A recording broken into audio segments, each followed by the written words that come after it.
بسم اللہ الرحمن الرحیم۔ سورہ الاحقاف تعارف۔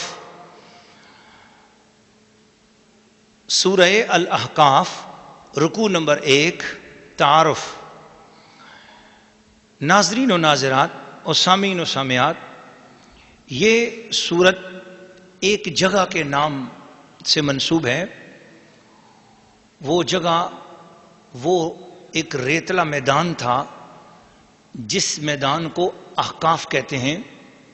قوم عاد کی بستی وہاں پر تھی، مگر اللہ پاک نے اس کا نام قرآن مجید میں اس لیے ذکر کیا کہ اس ریتلے میدان میں کھڑے ہو کر حضرت سیدنا ہود علیہ السلام نے اپنی قوم کو نصیحت کی۔ جس میدان میں وہ کھڑے ہو کر رب کی باتیں کر رہے تھے، رب نے اس نام کی سورت قرآن میں نازل فرما دی، اس لیے اس کا نام الاحقاف ہے۔ یہ اس علاقے کا بھی نام ہے اور یہ الاحقاف اس بستی کو بھی کہتے ہیں۔ مکہ شریف میں یہ سورت نازل ہوئی، بالکل سورہ جاسیہ کے بعد یہ سورت نازل ہوئی۔ اس میں 4 رکوع ہیں، 35 آیات ہیں، 644 کلمات ہیں، 2595 حروف ہیں۔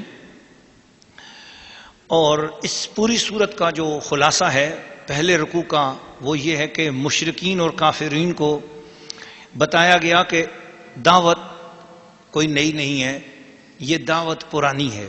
رسول پاک صلی اللہ علیہ وسلم جو بات تم سے کر رہے ہیں، ایک مکہ کے کافروں اور ایک دنیا بھر کے کافروں، تمہیں جو اللہ کی طرف بلایا جا رہا ہے، یہ کوئی پہلی بار ایسا نہیں۔ 1,24,000 انبیاء پہلے گزر چکے ہیں اور ان کی دعوت بھی وہی دعوت تھی جو آمنہ کے لال حلیمہ کے چاند کی دعوت ہے۔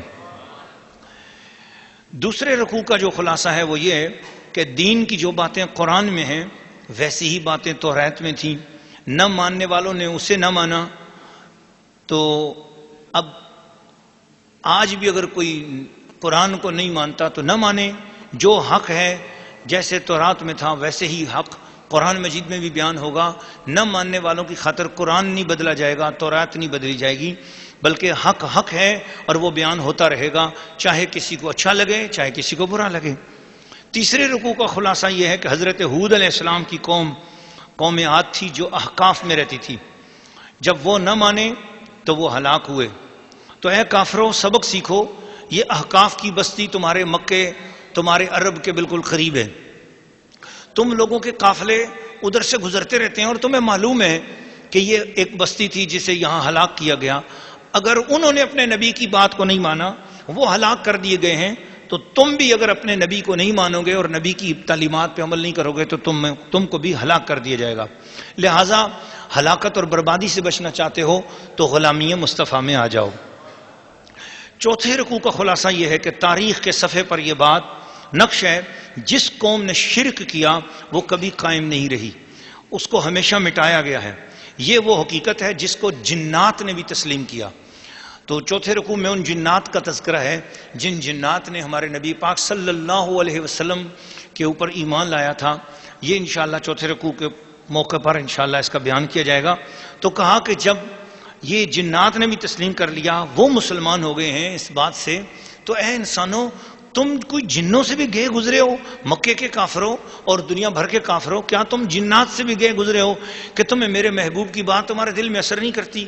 تم قیامت کو نہیں مانتے، تم قرآن کو نہیں مانتے، اللہ کی توحید کو نہیں مانتے، تو کیوں نہیں مانتے؟ تو یہ ایک زجرن توبیخن ان کو جنات کی مثال دے کر ان کو سمجھایا گیا کہ یہ میرا محبوب ایسا ہے، اس کا قرآن ایسا ہے۔ جنوں نے سنا، جنات نے سنا تو ان کے دل پہ اثر کر گیا ہے۔ اے ابو جہل، اے ابو لہب، اے اتبا، اے اتابا، تمہارا دل کوئی جنوں سے بھی زیادہ سخت ہے کہ تم نے بالکل ہی اس محبوب کی بات پر توجہ نہیں کی۔ تو اس طریقے سے ڈانٹ کر سمجھایا جا رہا ہے تاکہ کل کو قیامت کے دن وہ یہ نہ کہیں کہ فلاں مثال اگر مل جاتی تو شاید ہم اسلام لے آتے، ہم مسلمان ہو جاتے۔ انسانوں کی تو مثال دے دی، پہاڑوں کی دے دی، کائنات کی دے دی، ہر مثال دے کر ان کو سمجھا دیا۔ اب جنات رہتے تھے وہ بھی مثال دے دی، اب پیچھے کچھ باقی نہیں رہا۔ تو سمجھا دیا گیا کہ اے دنیا بھر کے کافروں، چلو جنات سے ہی سبق سیکھ لو اور مل کر پڑھ لو لا الہ الا اللہ محمد رسول اللہ۔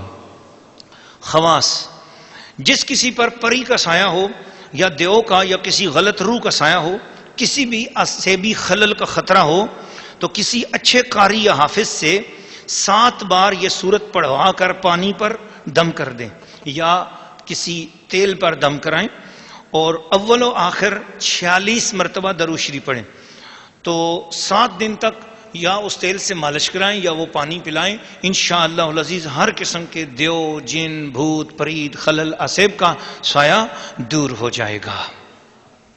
سورہ الاحقاف رکوع نمبر 1 تلاوت۔ بسم اللہ الرحمن الرحیم، اللہ کے نام سے شروع جو بہت مہربان رحم والا۔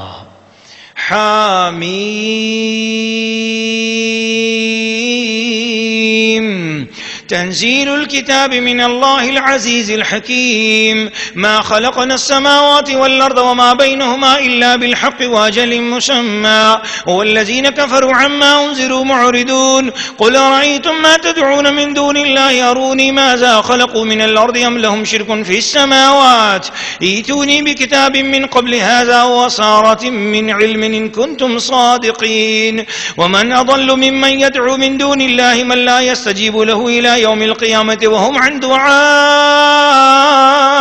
غافلون، وإذا حشر الناس كانوا لهم أعداء وكانوا بعبادتهم كافرين، وإذا تتلى عليهم آياتنا بينات قال الذين كفروا للحق لما جاءهم هذا سحر مبين، أم يقولون افتراه قل إن افتريته فلا تملكون لي من الله شيئا هو أعلم بما تفيدون فيه كفى به شهيدا بيني وبينكم وهو الغفور الرحيم، قل ما كنت بدعا من الرسل وما أدري ما يفعل بي ولا بكم إن أتبع إلا ما يوحى إلي وما أنا إلا نذير مبين، قل أرأيتم إن كان من عند الله وكفرتم به وشهد شاهد من بني إسرائيل على مثله فآمن واستكبرتم إن الله لا يهدي القوم الظالمین۔ سورہ الاحقاف رکوع نمبر 1 ترجمہ کنز الایمان۔ حامیم، یہ کتاب اتارنا ہے اللہ عزت و حکمت والے کی طرف سے، ہم نے نہ بنائے آسمان اور زمین اور جو کچھ ان کے درمیان ہے مگر حق کے ساتھ اور ایک مقرر میعاد پر، اور کافر اس چیز سے ڈرائے گئے اور کافر اس چیز سے کہ ڈرائے گئے منہ پھیرے ہیں۔ تم فرماؤ بھلا بتاؤ تو وہ جو تم اللہ کے سوا پوچھتے ہو مجھے دکھاؤ انہوں نے زمین کا کون سا ذرہ بنایا یا آسمان میں ان کا کوئی حصہ ہے، میرے پاس لاؤ اس سے پہلی کوئی کتاب یا کچھ بچا کھچا علم اگر تم سچے ہو۔ اور ان سے بڑھ کر گمراہ کون جو اللہ کے سوا ایسوں کو پوجے جو قیامت تک اس کی نہ سنے اور انہیں ان کی پوجا کی خبر تک نہیں، اور جب لوگوں کا حشر ہوگا وہ ان کے دشمن ہوں گے اور ان سے منکر ہو جائیں گے، اور جب ان پر پڑی جائیں ہماری روشن آیتیں تو کافر اپنے پاس آئے ہوئے حق کو کہتے ہیں یہ کھلا جادو ہے۔ کیا کہتے ہیں؟ انہوں نے اسے جی سے بنایا۔ تم فرماؤ اگر میں نے اسے جی سے بنا لیا ہوگا تو تم اللہ کے سامنے میرا کچھ اختیار نہیں رکھتے، وہ خوب جانتا ہے جن باتوں میں تم مشغول ہو، اور وہ کافی ہے میرے اور تمہارے درمیان گواہ، اور وہی بخشنے والا مہربان ہے۔ تم فرماؤ میں کوئی انوکھا رسول نہیں اور میں نہیں جانتا میرے ساتھ کیا کیا جائے گا اور تمہارے ساتھ کیا، میں تو اسی کا تابع ہوں جو مجھے وحی ہوتی ہے اور میں نہیں مگر صاف ڈر سنانے والا۔ تم فرماؤ بھلا دیکھو تو اگر وہ قرآن اللہ کے پاس سے ہو اور تم نے اس کا انکار کیا اور بنی اسرائیل کا ایک گواہ اس پر گواہی دے چکا تو وہ ایمان لایا اور تم نے تکبر کیا، بے شک اللہ راہ نہیں دیتا ظالموں کو۔ سورہ الاحقاف رکوع نمبر 1 تفسیر۔ اللہ کے پیارے بندو، رسول پاک صلی اللہ علیہ وسلم جانے قرآن، روح قرآن، اصل ایمان محمد الرسول اللہ صلی اللہ علیہ وسلم پر اترنے والے قرآن مجید کو محبت اور عقیدت سے سننے والی خواتین و حضرات، اس سورہ الاحقاف کے پہلے رکوع میں توحید کا مضمون بہت صاف، بڑا عمدہ، بہت ہی آسان بتایا گیا اور یہ سمجھایا گیا کہ شرک اور مشرک اور پجاری لوگ، بتوں کے پجاری لوگ اتنی آسان چیز کو بھی ماننے کو تیار نہیں ہیں، ہر بات میں انکار کرتے ہیں۔ حضور قرآن سناتے ہیں، وہ کہتے ہیں یہ جادو ہے، حضور کے معجزات کا انکار کرتے ہیں۔ عجیب ان کی عادت ہے، اپنے گھڑے ہوئے پتھر کا تو ادب کرتے ہیں، میرے بھیجے ہوئے بشر کی تعظیم نہیں کرتے۔ وہ رسولی بشر، وہ نوری بشر، وہ عظیم الشان ہستی، اس کی تعظیم نہیں کرتے۔ فرمایا اے محبوب ان کو بتاؤ میں کوئی نیا رسول نہیں ہوں، مجھ سے ایسے مطالبے نہ کرو کہ جو مطالبے کسی اور رسول سے کیے گئے اور اس رسول نے وہ مطالبے پورے کیے اور پھر بھی ماننے والے جو تھے وہ مان سکے، جنہوں نے نہیں مانا وہ نہیں مانا اور ان پر عذاب آیا۔ تو میں نہیں چاہتا کہ تم پہ عذاب آئے، اس لیے تم ایسے مطالبے نہ کرو۔ یا رسول اللہ یہ بتاؤ کہ مارکیٹ میں آج سے 7 دن بعد کون سی چیز مہنگی ہو جائے گی؟ کافر اور منافق لوگ اللہ کے رسول سے اس طرح کے سوال کرتے تھے کہ رسول اگر غیب جانتا ہے تو ہمیں بتائے 7 دنوں بعد کون سی چیز مہنگی ہو جائے گی، ہم لے کر رکھ لیں تو رسول کا کلمہ پڑھنے کا ہمیں کم از کم مارکیٹ میں فائدہ تو ہو کہ 7 دن بعد ہم اسی چیز کو بیچیں گے تو ہمیں ڈبل ٹرپل منافع ہونا چاہیے۔ تو دنیا کے نفع کی خاطر رسول سے تعلق مت رکھو۔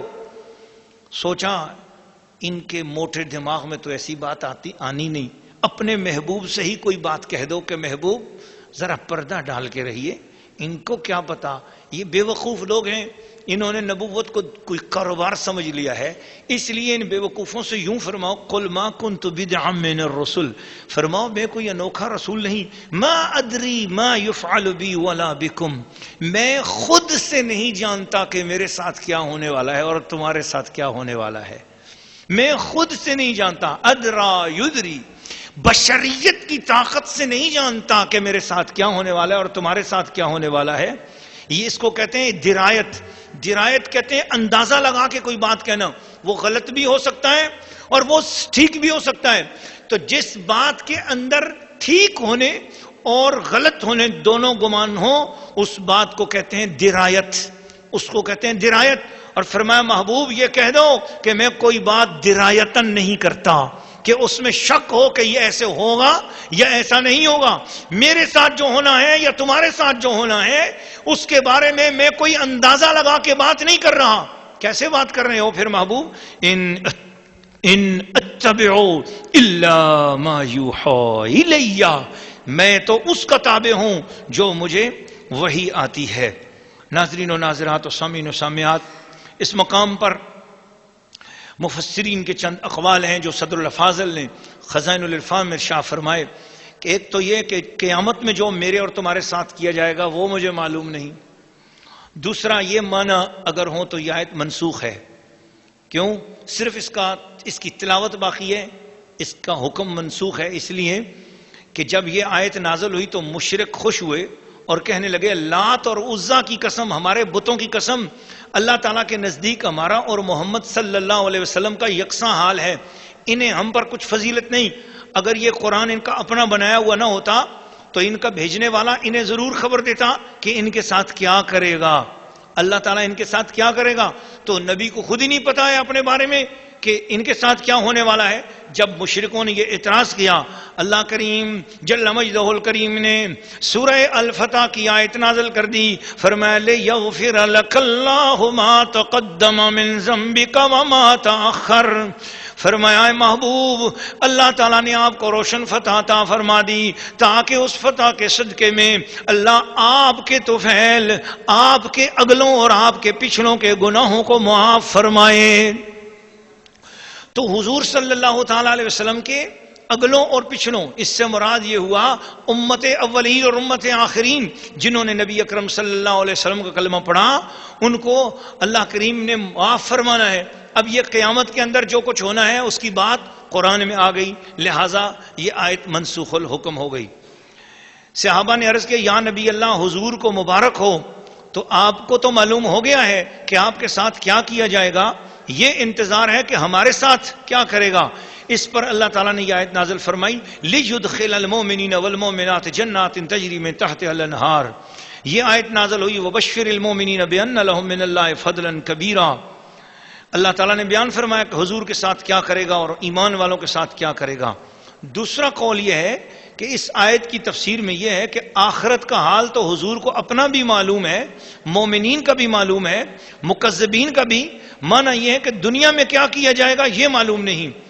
اگر یہ معنی لیے جائیں تب بھی یہ آیت منسوخ ہے، اس لیے کہ اللہ تعالیٰ نے حضور کو یہ بتا دیا لِيُظْهِرَهُ عَلَى الدِّينِ كُلِّهِ مَا كَانَ اللَّهُ لِيُعَذِّبَهُمْ وَأَنْتَ فِيهِمْ۔ بہرحال اللہ تعالیٰ نے اپنے حبیب صلی اللہ علیہ وسلم کو حضور کے ساتھ اور حضور کی امت کے ساتھ پیش آنے والے امور پر مطلع فرما دیا، خواہ وہ دنیا کے ہوں یا آخرت کے ہوں۔ اگر درایت معنی ادراک بالقیاس یعنی عقل سے جاننے کے معنی لیا جائے تو مضمون اور بھی زیادہ صاف ہو جاتا ہے، اور آیت اور اس کے بعد والا جملہ اس کا مؤید ہے۔ علامہ نیشا پوری رحمۃ اللہ علیہ نے اس آیت کے تحت فرمایا کہ اس میں حضور صلی اللہ علیہ وسلم کی بے ادبی نہیں ہے، بلکہ اس میں حضور صلی اللہ تعالی علیہ وسلم کی شان بیان کی گئی کہ حضور جو بات بھی کرتے ہیں وہ اپنی عقل اور قیاس سے نہیں فرماتے ہیں، وہ نور وحی خدا سے ارشاد فرمایا کرتے ہیں۔